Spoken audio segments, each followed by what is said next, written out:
السلام علیکم ورحمۃ اللہ۔ دعا کرنے میں دیکھیں، کرنے میں کوئی حرج نہیں، یہ آگے آگے بندہ چلتا ہے۔ پھر حقیقت میں اللہ تعالیٰ حضور تاجدار کائنات کے مطابق تو آپ نے فرمایا جوتا کا تسمہ بھی اللہ پسند کرتا ہے، سمجھے، کہ اس سے مانگا جائے۔ حضرت علی کی بہت زیادہ دعائیں ہیں، امام حسین کی دعائیں، امام زین العابدین کی دعائیں، ٹھیک ہے نا۔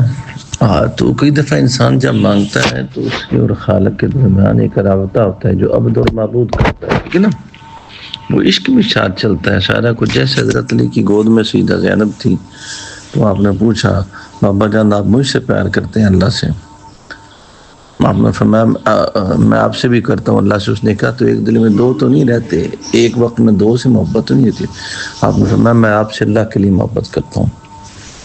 تو ایک وقت آتا ہے جب فقیر بھی دعا کرتا ہے تو وہ سمجھتا ہے کہ میرے لب بھی اس کی مرضی سے کھل رہے ہیں، جیسے اللہ کہتا ہے فَعْلَمَا فُجُورًا وَتَقْوَىٰ، ہم انہیں فجور کا بھی اعلان کرتے ہیں، تقوی کا بھی۔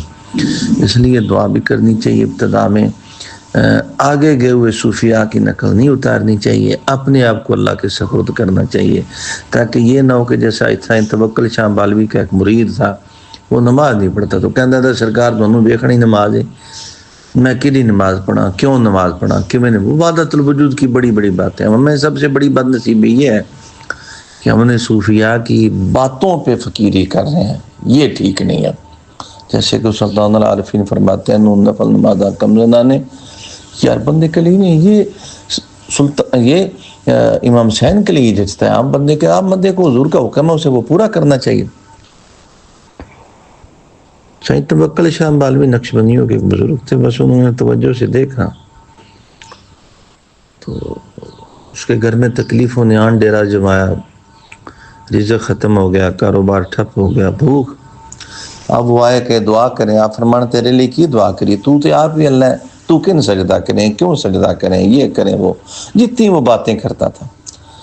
آخر جب کئی دن بیتے اس نے دیکھا کہ کوئی اشر نہیں، کوئی حال نہیں، تو پھر وہ آپ کے قدموں میں گرا تو آپ نے اسے معافی دی۔ اس لیے ہمیں خاموشی سے چلنا ہے، صوفیاء کی باتوں پر فقیری کرنا نہیں۔ فقیری ایک حال ہے، آپ کو کیا نصیب ہوتا ہے یہ آپ کا نصیب ہے، کلاس ایک ہے۔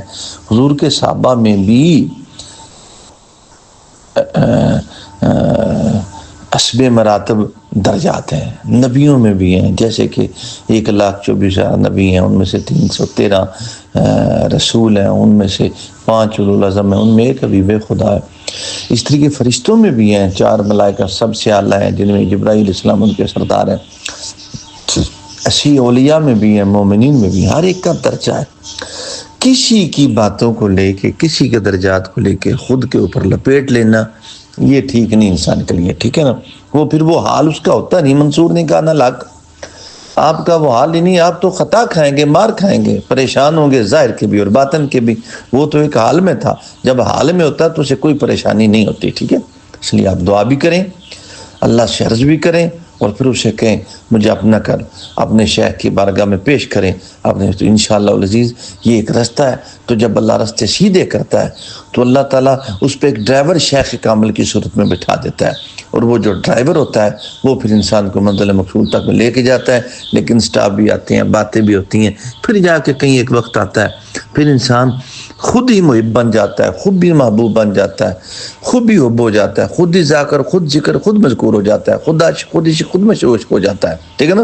پھر وہ منزل آتی ہے کہ الفقر لا یحتاج الی ربی، لیکن ہر ایک کے لیے پھر یہ نہیں ہے۔